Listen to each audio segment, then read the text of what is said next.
Hey everybody, welcome to TBKHomeworld, and in this video we're going to be unboxing, going over, and testing this Sigma night vision binocular set.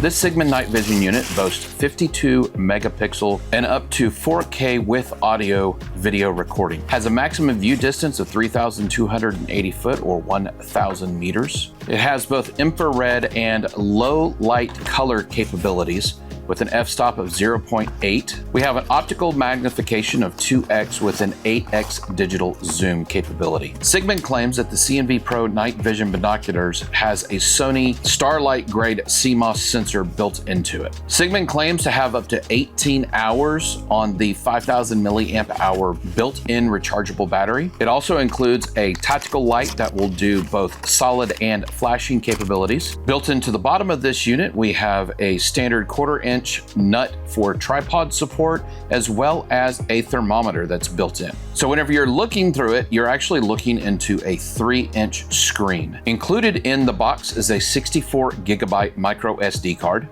This can take up to a 512 gigabyte micro SD card, and it needs to be FAT32 formatted. Additionally, in the box, we have a neck lanyard. We also have a compass, a USB-C charging cable, and a small lens cleaning cloth. If it's sprinkling a little bit out, or if you're out in the desert, you don't have to worry too much about the dust and splash because it's IP54. There's also built-in Wi-Fi, so you can stream this to your phone, which we are going to be showing in this video. This unit can go from -4 degrees Fahrenheit or -20 degrees Celsius up to 149 degrees Fahrenheit or 65 degrees Celsius. On the top of our unit, we're going to have our different buttons, which are shown on our reference card here. It's extremely easy to understand, very typical. If you're any kind of tech savvy at all, you will definitely not have any issues figuring this out. We've got the on-off button. We have our flashlight mode that's on here. We have our backlight on and off. We're going to have our infrared light switch here. Okay for the menu button. And then we're going to have our zoom in and zoom out. And of course, the M is going to be our menu button, and that's going to allow you to bring up the menu in here so you can make sure that all of the settings are where you want them to be on the unit. On our side here, we have a nice little flip down panel, but on the side, you're going to find a USB-C port, and you're going to find the micro SD slot. So whenever you want to charge this, you're going to simply hook up the USB-C, charge it whichever charger you prefer,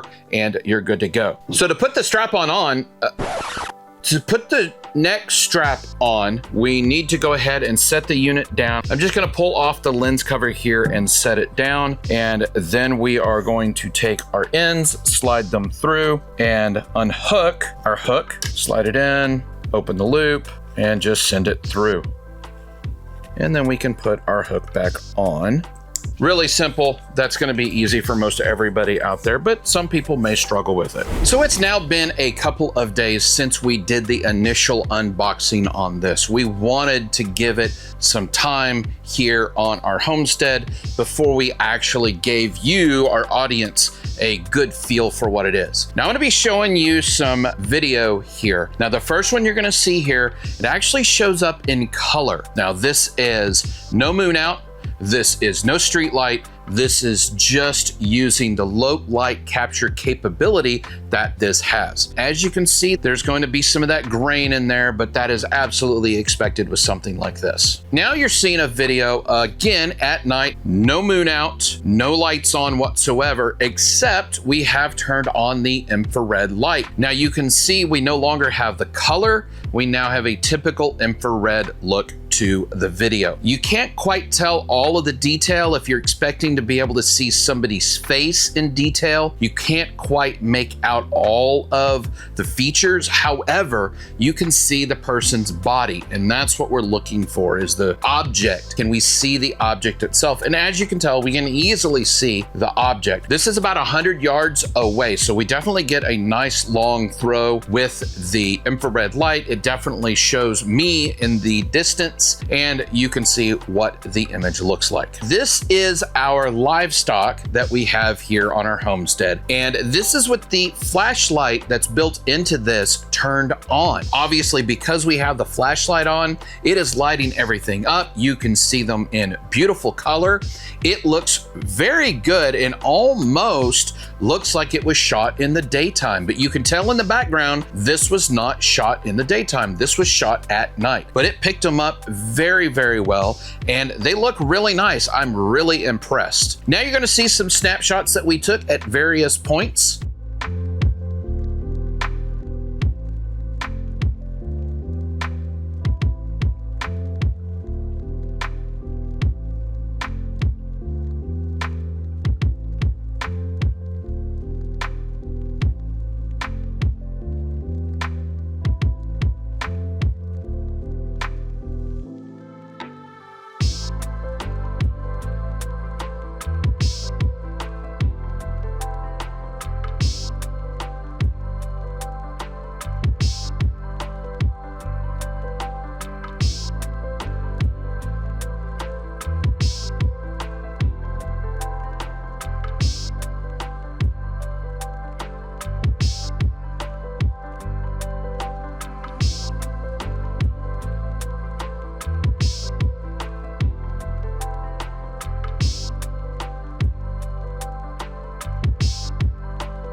Now, one of the things that really surprised us with this is we took it and we turned it up to the heavens. We wanted to see what stars we could capture with this.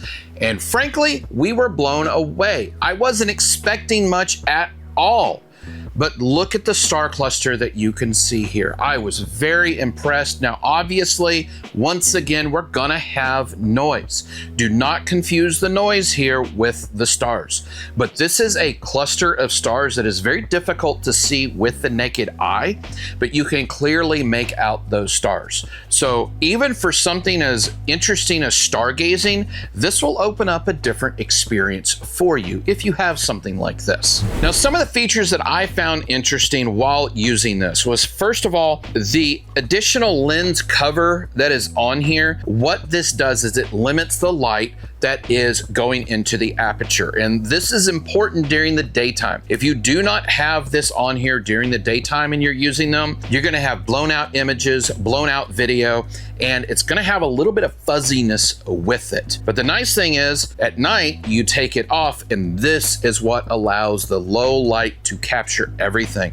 Also works very well with the infrared. One of the other things that I really liked about this was actually the picture-in-picture. And what that's going to do is it's going to allow you to look through the viewfinder and see the image at completely zoomed out. However, your little picture-in-picture window is going to show it zoomed in with all the digital magnification. And it's really cool that it does that. And the reason I really like that, this is a manual focus like most binoculars are. And to manually focus, you have to twist on the side. Well, if you're doing picture-in-picture, you are now able to take it and get it extra crisp on that particular item with your focus. So I did appreciate having the picture-in-picture. Now, as I mentioned, this is a manual focus. That turned into a very interesting scenario here with some of our users. I had everybody here on our homestead try this out, and I had some other people outside of the homestead try it as well. I wanted their take on it, and one of the things that they all said,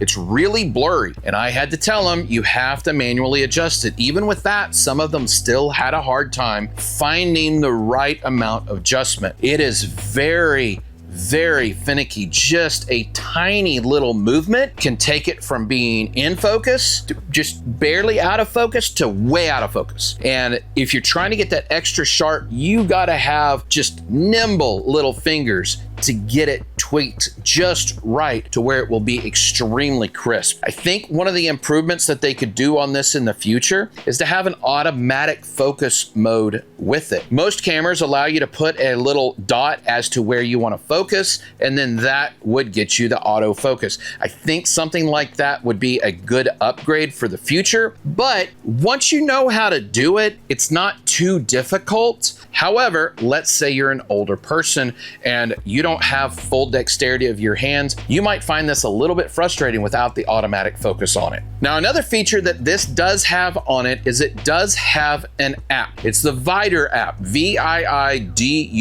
It's on screen now. And interestingly enough, it's not associated with Sigma, and it technically is a dash cam application. It works. I didn't have any problem with it whatsoever. I just thought it was kind of a little weird. Now, one of the really cool things about the application is it connects to a live view of the binoculars themselves. You can also transfer any still images or videos off of it to your phone. Now, absolutely by far the fastest way to transfer the images off is going to be ejecting the micro SD card, putting it into a card reader on your PC or your laptop or Mac, whatever you're using, and transfer it off that way. It's much, much faster to do that. Now, the unfortunate thing is it has its own little Wi-Fi network. So it's going to stop your Wi-Fi on your phone and connect it to that. Now, one of the things that's lacking in the software right now is settings. You cannot go in and adjust any of the settings on the binoculars themselves because, again, it's dash cam software. It's not expecting you to be connecting to binoculars. So that is an additional thing I would like to see Sigma change. Is I want to see a more dedicated software suite that is specific for this. I like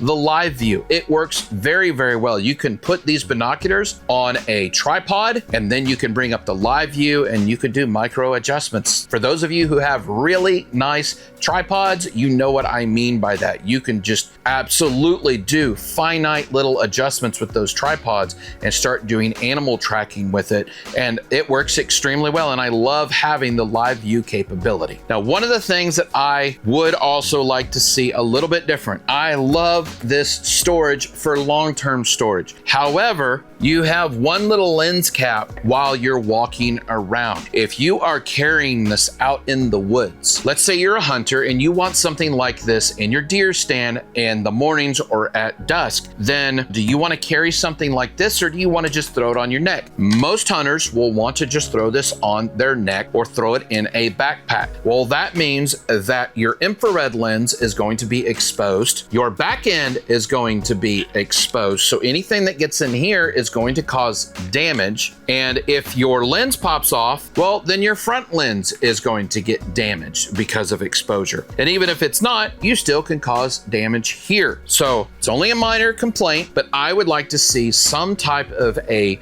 package that this could be still held around your neck, or more importantly, just some lens covers that could go on here to protect your investment. Now, I've used things like this before. I've had infrared, I've had low light, I have played with military grade, and I have to say, for the dollar, I'm actually pretty impressed with it. Now, obviously, this is not a $10,000 plus military grade unit. It's not going to be that way. If that's what you're expecting, you will be disappointed with it. However, if you're realistic with it and you understand what the systems are, I am extremely impressed with the quality of the images that came out. The video that I showed you is video recorded from it. This isn't from our cameras. This isn't from our camera phones or something like that. It is directly recorded off of this, and I think the quality itself shows. Now, one of the things with the quality of the camera in the daytime is it does like to be a little sharp. If you look at this video here,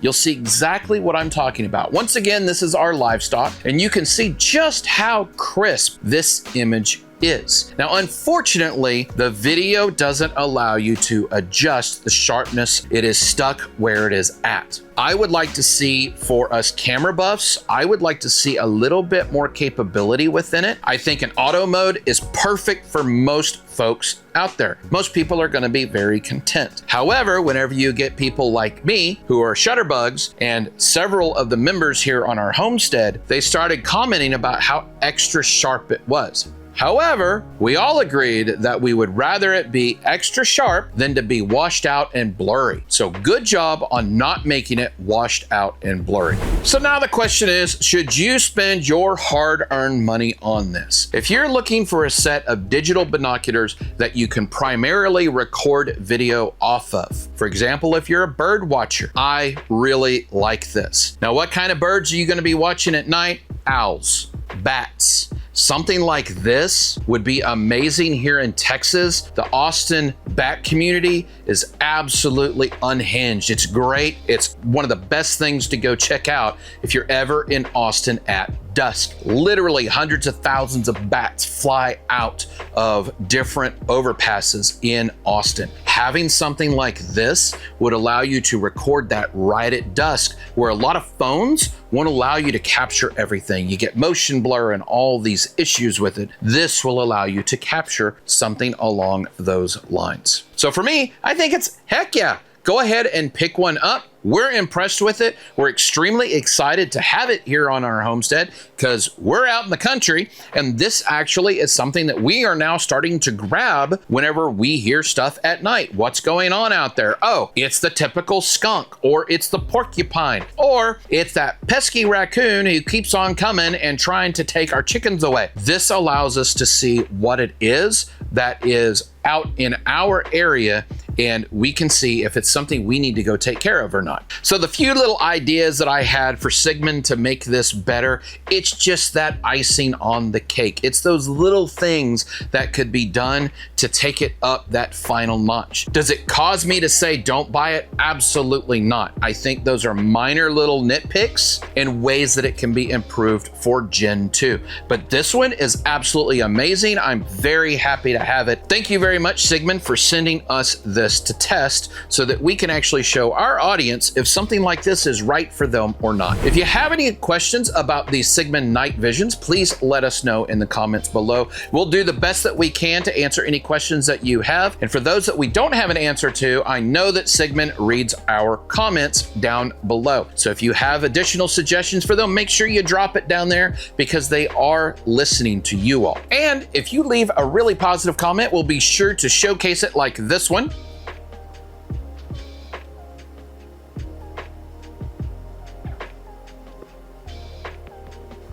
Thank you very much for leaving that comment. And remember, keep your tools sharp and your batteries charged, and we will catch you on the next one.